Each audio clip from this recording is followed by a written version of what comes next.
காலை வணக்கம். காண்டாமிருகத்தை வேட்டையாடுறதுல ஆப்பிரிக்கா கண்டத்தில் அதிகம் பேர் அதுக்கு சஃபாரி, ஆப்பிரிக்கன் சஃபாரின்னு பேர் வச்சு படம்லாம் வந்துச்சு.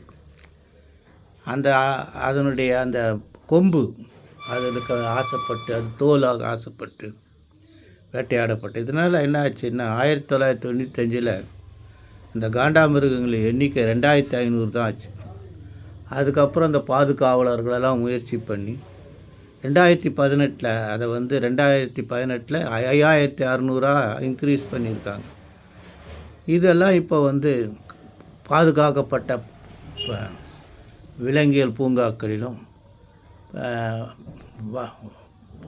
ஒதுக்கப்பட்ட காடுகளிலும் வளர்க்கப்படுகிறது. அந்த காண்டாமிருகத்தினுடைய அந்த கொம்பு 62 இன்ச்சு இருக்குமா. காலை வணக்கம்.